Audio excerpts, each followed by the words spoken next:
Hello வணக்கம். இன்றைக்கி எங்களோட அடுத்த கிளாஸில் நாங்கள் ஐஐடிஸில் லிசனிங் என்னென்னு பார்ப்போம்.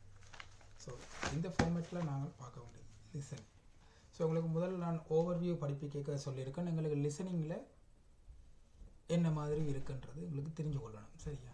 ஸோ கம்ப்யூட்டரில் படிக்க போகிறோம், கம்ப்யூட்டரில் தான் டெஸ்ட் செய்ய போகிறோம்ன்ட்டு நாங்கள் அதுக்குரிய வெல் ப்ரிப்பேர்டாக இருக்கணும். ஓகே, இப்போ லிசனிங் டெஸ்ட். உங்களுக்கு லிசனிங் எப்படி இருக்குமென்று முதல் சொல்லி தந்தது ஞாபகம் இருக்கா? இருக்கணும் கண்டிப்பாக. 4 செக்ஷன், 40 கொஸ்டின். எவ்வளோ நேரம் டைம்? அரை மணித்தியாலம் டைம். சரி, குறைஞ்ச அரை மணித்தியாலத்துக்குள்ளான ஒரு அளவான டைம். நீங்கள் கேட்டுக்கொண்டு ஆன்சர்ஸ் டைப் பண்ணணும். இங்கே டைப் பண்ணணும். உங்களுக்கு எக்ஸ்ட்ராவாக ஒரு 1 to 2 மினிட்ஸ் தருவாங்க செக் பண்ணுறதுக்கு. ஓகே, இப்போ இதில் வந்து உங்களுக்கு என்னென்ன அதர் ஸ்கில் தேவை? உங்களுக்கு இங்கிலீஷ் ஸ்கில்லில் என்னென்ன மெயினான ஸ்கில் தேவைன்னு பார்த்தீங்கன்னா, முதல்ல லிசனிங் கெப்பாசிட்டி இருக்கணும். ஹெட்ஃபோனில் கேட்குற கெப்பாசிட்டி தெரியணும்.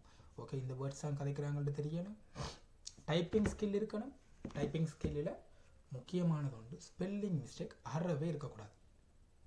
ஏன்னா நான் ஆரம்பத்தில் சொன்ன மாதிரி இது கரெக்ஷன் பண்ண போகிறது மனசர் இல்லை, கம்ப்யூட்டரே கரெக்ஷன் பண்ண போகுது. அப்போ அங்கே ஒரு ஃபுல் ஸ்டெப் போட்டாலும் அது பிள்ளை, ஒரு எழுத்து பிள்ளைண்டாலும் அந்த சொல்லியே பிள்ளை. சரி, அப்போ நீங்கள் எவ்வளோ கஷ்டப்பட்டு படித்து எவ்வளோ செஞ்சாலும் ஒரு எழுத்தில் பிள்ளை விடக்கூடிய சுச்சுவேஷன் வரும். அது மனுஷன்டா பாவப்பட்டு ஓகே ஒரு எழுத்து பிள்ளை பாவம்னு போடலாம். ஆனால் கம்ப்யூட்டருக்கு பாவம் பாவலி பார்க்க தெரியாது. அப்போ அது ஏஐ முழுக்க ஃபெயில் போட்டுரும்.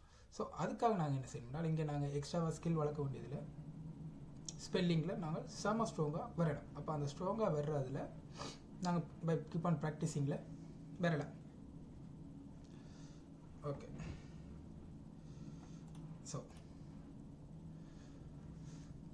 முதல்ல லிசனிங்கில் என்னென்ன இருக்குன்றது எல்லாத்தையும் பார்ப்போம். இந்த பிடிஎஃப் வந்து நான் இதில் சைடில் அட்டாச் பண்ணியிருப்பேன், நீங்கள் அதுலேயும் பார்க்கலாம் எல்லாத்தையும். ஸோ இந்த பிடிஎஃப்பில் 26 ஸ்லைட் இருக்குது. நான் அதில் மிளக்கடை போகிறதில்ல, நேரடியாக நாங்கள் கொஞ்சத்துக்கு போவோம், சரியா? ஸோ த லிசனிங் டெஸ்ட் சொன்ன மாதிரி 30 மினிட்ஸ், 2 மினிட்ஸ் வந்து எண்ட் ஆஃப் தி இது தருவாங்க. 4 part. There is a break between parts. அந்த பிரேக் பிட்வீன் பார்ட்ஸ்ன்றது வந்து நீங்கள் அது லிசனிங் கேட்க உங்களுக்கு தெரியும், சரியா? இதில் பார்த்தீங்கன்னா டெக்ஸ்ட் அந்த 4 பேராகிராஃப் எப்படி வரப்போகுதுன்னா, include conversation, monologues, lectures and speeches. So கன்வர்சேஷனாக 2 பேர் கதைக்கிறது வரப்போகுது, ஒரு ஆள் எக்ஸ்பிளைன் பண்ண வரப்போகுது, இன்னொரு கிளாஸில் டிஸ்கஷன் நடக்கிற மாதிரி வரப்போகுது, ஒரு பப்ளிக் ஸ்பீச்சஸ் மாதிரி ஒன்று வரப்போகுது, சரியா? இது எல்லாத்துலேயுமே முக்கியமானது உண்டு, கேட்குற ரெக்கார்டிங்ஸ் ஒன்லி ஒன்ஸ் தான் ப்ளே ஆகும். ஸோ அங்கே no other go back. Once விட்டுட்டிங்கன்னா நாங்கள் அடுத்ததை நோக்கி போயிடணும். அதில் நான் விட்டுட்டேன் நாங்கள் அந்த இடத்துல ஸ்டக் ஆகி நின்றமென்றால் உங்களால் ஓவரால் எதையுமே பார்க்கலாது. ஓகே, ஸோ முதலாவது விஷயம் நாங்கள் என்ன செய்வோம்னால், இப்போ மேலோட்டமாக பார்த்துட்டு போவோம். இதில் நாங்கள் சொன்னாங்க 4 பார்ட் இருக்குண்டு, சரியா? ஓகே, நாங்கள் அடுத்தடுத்த கிளாஸில் என்னென்ன இருக்குது எப்படின்றதை நாங்கள் பார்ப்போம். இப்போ லிசனிங்குக்கு ஒரு இன்ட்ரடக்ஷன் மாதிரி இதை பார்ப்போம். So part 1.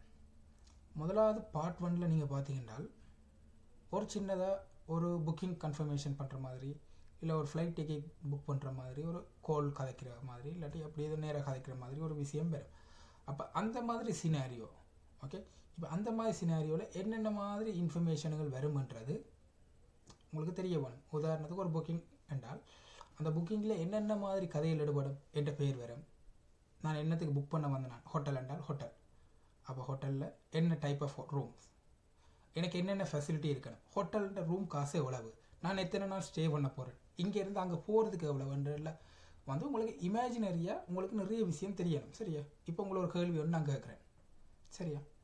நீங்கள் வந்து ஃப்ளைட் டிக்கெட் புக் பண்ண போகிறீங்க அண்டு இப்போ நான் அந்த ஃப்ளைட் புக்கெட் ஏஜெண்ட்டாக இருந்திருந்தால் நான் உங்கள்கிட்ட என்னென்ன கேள்விகள் கேட்டிருப்பேன்? ஓகே, உங்களோட பாஸ்போர்ட்டில் இருக்க சரியான பேரை சொல்லுங்கள், உங்களோட பாஸ்போர்ட் நம்பரை சொல்லுங்கள், என்ன டைம் நீங்கள் போக போகிறீங்க என்று விரும்புகிறீங்க, அதை விட நான் என்னட்ட இருக்க ஃப்ளைட் ஆப்ஷன்ஸை சொல்லியிருப்பேன். இந்த விலை சீப்பஸ்ட், லோவஸ்ட் அண்ட் அந்த மாதிரி ரேட் சொல்லியிருப்பேன். அண்ட் இதில் போனால் உங்களுக்கு எக்ஸ்ட்ரா அடிஷ்னல் ஃபெசிலிட்டிக்கு எவ்வளவு செலவாகுமென்றெல்லாம் சொல்லியிருப்பேன். ஸோ அந்த மாதிரி இமேஜினரி ஸ்கில் இதுக்குள்ளே நீங்கள் கொண்டு வந்தால் மட்டும்தான் பார்ட் 1 ஈஸியாக ஆன்சர் ப்ரிடிக்ட் பண்ணலாம், சரியா? இப்போ எங்களுக்கு இருக்கிற ஒரு போனஸ் பாயிண்ட் வந்து இந்த பார்ட் 1 இருக்குது தானே, இந்த பார்ட் 1ல் இருக்க 10 கொஸ்டினில் எங்களுக்கு 9 மார்க்ஸும் ஈஸியாக எடுக்கலாம். 10க்கு 10 எடுக்கிறது ஈஸி. அங்கால இருக்க 30 விட இதில் இருக்க 10க்கு 10 எடுக்கிறது ஈஸி. இந்த 10க்கு 10 எடுத்தால் என்ன நல்லது நடக்குமன்றதை நாங்கள் ஒரு ஸ்கோரிங் சிஸ்டத்தோடு சேர்த்து பார்ப்போம் பிறகு. சரியா? பார்ட் 2. பார்ட் 2ல் பெரும்பாலும் ஒரு மோனோலாக் தான் கூடுதலாக நடக்கிறது. அதில் வந்து ஒரு காமனான டாபிக் கொண்டு வந்து நடக்கும். ஸோ அந்த ஈவெண்ட்டை பற்றி ஒரு இன்ஃபர்மேஷன் பற்றி கதைப்பாங்க. இந்த ஸ்லைடை நீங்கள் வாசித்து பார்த்தாலே தெரியும். ஓகே, ஸோ அது பற்றின ஒரு விவரமாக இருக்கும். அந்த விவரங்களை நாங்கள் போட்டுக்கலாம். இதுலேயும் ப்ரிடிக்ஷன் பண்ணலாம். ஆனால் இந்த பார்ட் 2ல் ப்ரிடிக்ஷன் பண்ணுறதை விட பார்ட் 1ல் தான் 100% எங்களால் ப்ரிடிக்ஷன் பண்ணலாம். சரியா? ஓகே, ஸோ பார்ட் 2 வந்து இப்படியான ஒரு கொஸ்டின்ஸ் வரும். அதிலேருந்து கொஸ்டின்ஸ் கேட்பாங்க.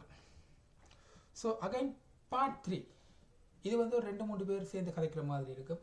அப்போ ஒரு எஜுகேஷனல் இல்லாட்டி ஒரு ரிசர்ச் சம்மந்தமாக கதை கேட்க கேள்விகள் கேட்கணும். மாறி மாறி அடே நீ இது செஞ்சிட்டியா, ஓகே நான் இது செஞ்சேன், அப்போ நேற்று எங்கே போனி, அந்த மாதிரி ஒரு குரூப் டிஸ்கஷனாக இருக்கும்.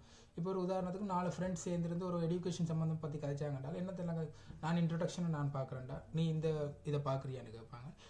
அப்போ இன்னொரு ஃப்ரெண்ட் வந்து நான் இது தேடினா அது எனக்கு கிடைக்கலன்னா இன்னொரு ஆள் சொல்லுவேன் நான் அதுக்கு புக் பண்ணியிருக்கேன், காசு கட்டிட்டேன். அப்படி ஒரு கம்யூனிகேஷன் ஒன்று நடந்து கொண்டிருக்கும். அங்கேருந்து ஒரு கேள்வி கேட்பாங்க, யார் அது காசு கட்டினது, இவர் என்னத்தை செஞ்சவர். அப்போ அதுக்கு ஆன்சர் எழுதுறது தான் எங்களோட வேலையாக இருக்குது. சரியா? அப்போ பார்ட் 3 வந்து ஓரளவுக்கு எங்களால் ஊகிக்க முடியும். அண்ட் இதில் வந்து வித்தியாசத்தை நீங்கள் பார்க்கணும். 2-3 பேர் கதைக்க போகிறேன்னு 2-3 வாய்ஸ் தான் வரும். ஓகே, அப்போ ஃபீமேல் வாய்ஸ், மேல் வாய்ஸ் டிஃப்ரென்ஸ் தெரியணும்.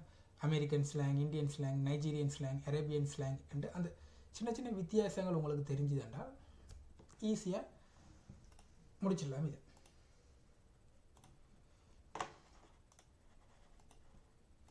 ஓகே. பார்ட் 4 இதுவும் ரொம்ப ஈஸி. சரியா? ஒரு அகடமிக்ஸ் வந்து லெக்சர்ஸ் வந்து ப்ரெசன்டேஷனோ இல்லாட்டி ஏதோ ஒன்று போகுது.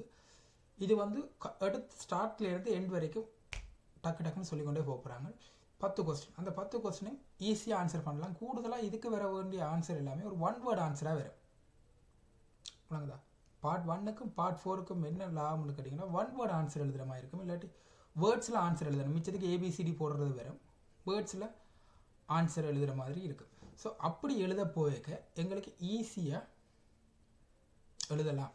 கான்ஃபிடென்ட், அதாவது நாங்கள் செய்கிறது சரியென்ற ஒரு கான்ஃபிடென்ட் உண்டு. பார்ட் 1லேயும் 4லேயும் வரும்.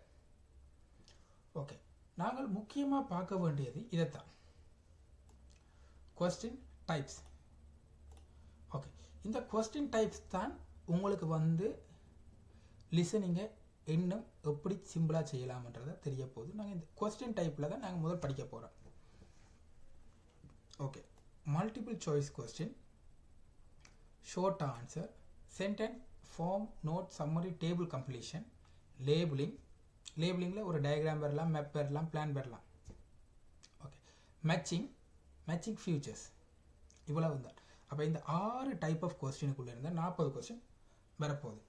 இப்போ இந்த ஷார்ட் ஆன்சர் கொஸ்டின் என்று சொன்னோம் தானே, இந்த ஷார்ட் ஆன்சர் கொஸ்டின் தான் பார்ட் 1க்கும் பார்ட் 4க்கும் வரப்போகுது. இந்த ஷார்ட் ஆன்சரும் சென்டென்ஸ் ஃபார்ம்ஸ் இதுகெல்லாம் வரப்போகுது பார்ட் 1க்கும் 4க்கும்.